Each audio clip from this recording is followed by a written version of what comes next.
everyone. I'm Maritza Barone and welcome to my podcast, Things You Can't Unhear. As a presenter with a focus on wellness, I have interviewed very many health professionals in my time and heard stories that have opened my eyes about the world we live in today.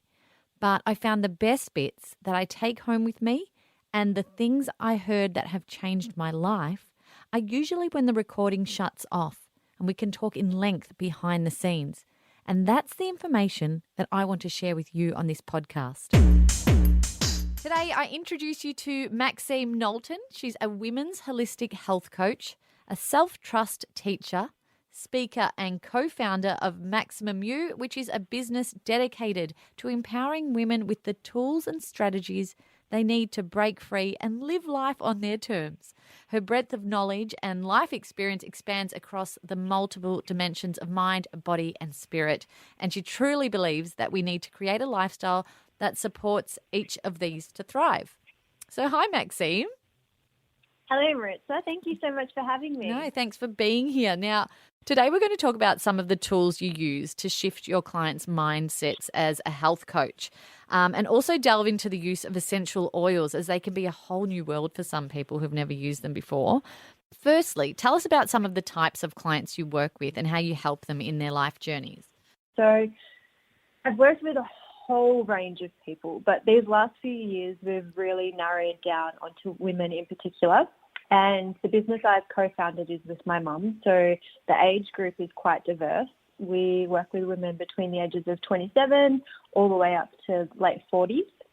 And it's really about giving them solid tools and strategies to enhance their life experience and clear some of the limitations, because as you well know, a lot of what we experience it stems from our thoughts. Mm-hmm. And it's giving those processes to rework and reframe and remodel so that we can actually lead and create a story that makes us feel empowered and excited. Bringing in some of the tangible strategies like nutrition and movement and essential oils can be really great low-hanging fruit, so to speak. So what do you find is a common issue for women coming to see you these days for help?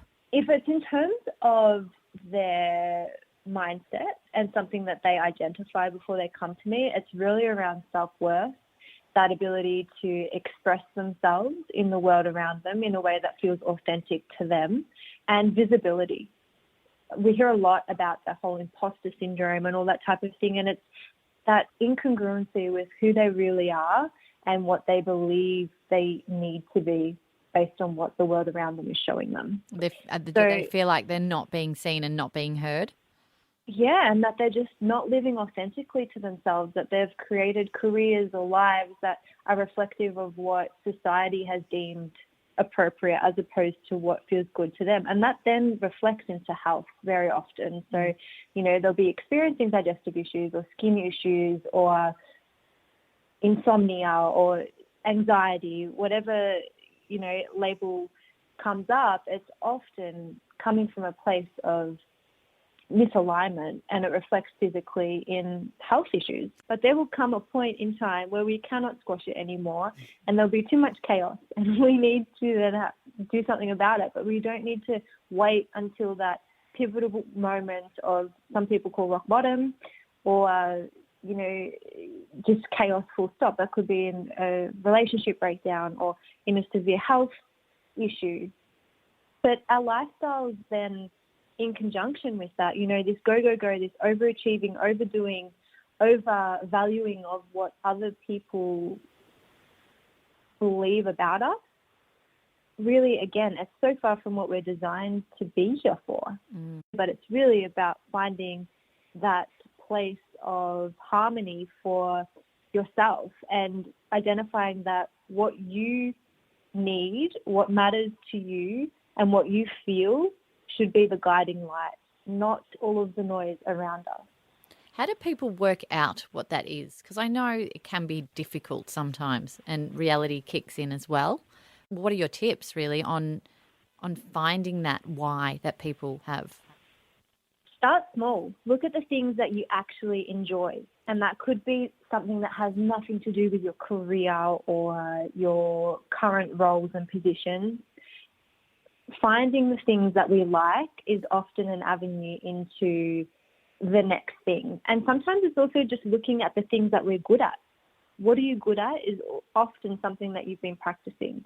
And even if you're currently doing something that you may not like with those skills, where could you apply those skills and have a little bit of fun with it? It doesn't need to be so serious, and we don't have to be making life-altering decisions. It's just start with one small thing. That's good. Look at what you enjoy would be my recommendation, and then branch out from there. Try new things. Get a little playful. Do it, and putting yourself in new experiences is a really great way to unlock some of the stuff we might have parked to the side in terms of creativity and expression. Really good advice. Now, I also want to delve into the use of essential oils today too, as I know they're being used more widely to assist with various health issues. Yeah, so they're really, really interesting because they can be used for so many different things. For me, primarily, it's I will draw on them for clients who are seeking some emotional support. So it can be really beneficial for an overactive nervous system where we're feeling on all of the time. I might recommend something like lavender or chamomile or ylang ylang. They're all really beautiful calming oils. Also, if someone's seeking, some grounding and some feelings of strength and courage and those types of things, you might look to more of the woodier scents. And there's also loads of food-based oils that we could draw on, so digestive discomforts and those types of things. So it's really vast in terms of how I use them, but it always comes back to the individual, and knowing that you have something tangible in your toolkit that you can immediately draw on, I just think is so empowering. I mean, also for low tox living and all that sort of stuff, we could spend a whole episode just talking about each of those categories, but it's nature's way of supporting us is how I like to view it. Well, so I've done some reading on it, and what they actually do is stimulate areas of the limbic system. So that's a part of the brain that plays a role in emotions and behaviours. Is that right?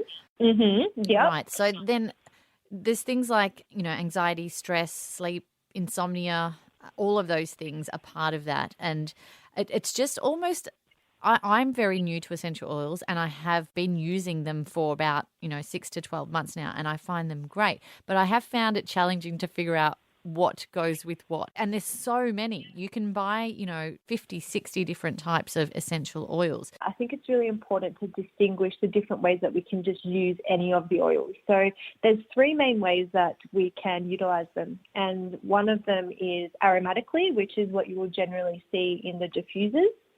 And that's just a really safe way to begin. I always recommend that first and foremost. It's a really great way to set the tone for the day or the space that you're inhabiting. So, like your citruses, they're more uplifting. So if someone's wanting to invoke feelings of joy and happiness, I might recommend using some of those. So to tie in with the anxiety question, that may be something that you would prefer to be feeling those stimulatory feelings as opposed to the contractory feelings that anxiety can bring on. Now, beyond that, you can also use it topically with a carrier oil. You always want to be mindful that you are that you're diluting them and that you are patch testing if you've got sensitive skin and that type of thing. But there are certainly oils that can be really therapeutic to place topically, and lavender in a homemade skin serum with like an olive oil or a jojoba could be a really great way to get some of that calming the body without overstimulating. And the last one is internal use. Now, that one always comes with a little caution because I would only really recommend that when you start feeling confident with oils, and also just being really mindful of any underlying conditions or anything like that. But if you're a strong, healthy person that is not aware of anything, going on within the body medically, then it can be a safe option. But then I would be looking more at your food-based oils to begin with. So, you've got like your lemons, your grapefruit, that type of thing. They're really great to add to water, although that's not really linked directly to anxiety. It's just an example. And that would really, those are the three different ways that we can use them. So to go back to the anxiety question, definitely something like a lavender. It's very sedative. It's very calming to the nervous system. You could add it in a couple of drops into an Epsom salt bath. That's another really great way to just balance the nervous system. In your day-to-day, you might benefit from something like a frankincense, something that helps you feel strong and grounded. But there's so many, like you said before, there's definitely over 60 to 70 plus varieties depending on what different brands and things you're looking at. But those would be two places to start for sure. Now, when you were saying ingesting some of these oils, that's obviously a little bit of a red flag. And what are some of the things that could happen in that scenario if it was to go wrong?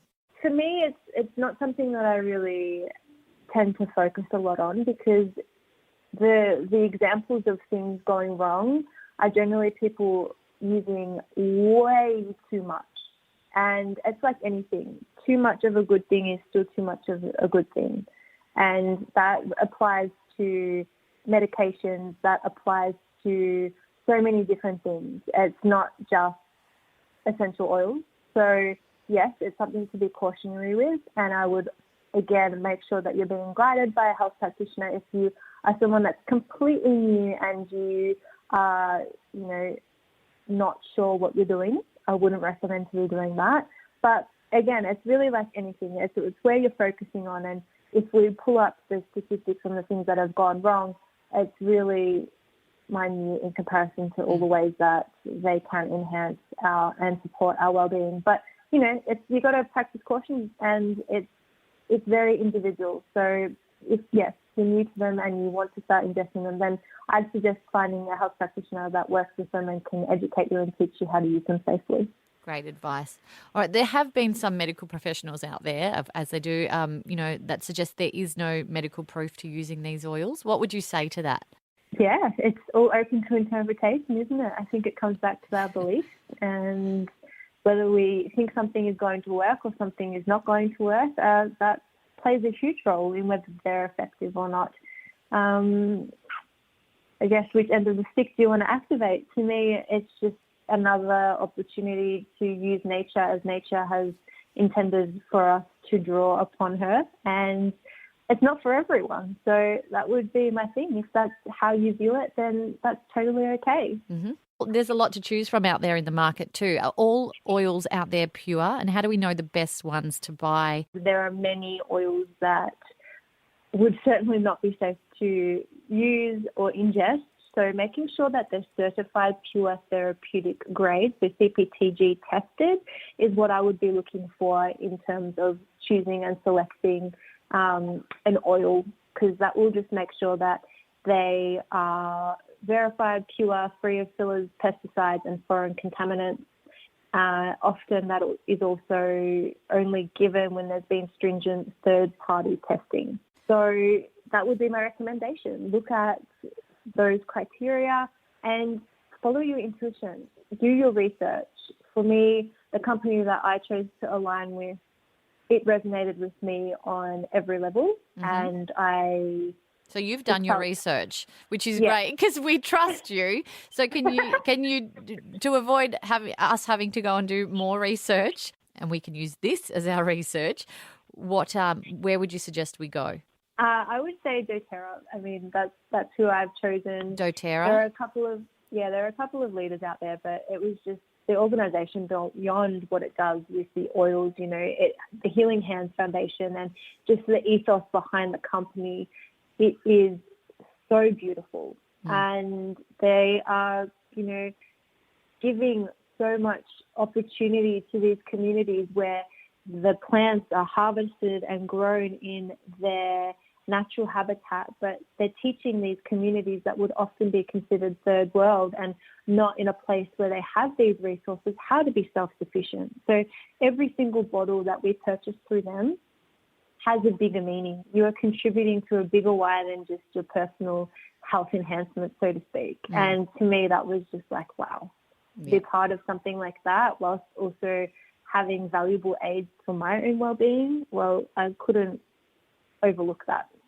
Absolutely. Well, I love to go by recommendation, and that's a great recommendation for me. And finally, though, can you give us your top 3 oils that anyone starting out with oil should go for first? Yeah, for sure. So I'd be using the real simple one. So like lemon, it is so versatile. You can use it in, your lemon warm water in the morning, or even in your cleaning products. So you make homemade cleaning products.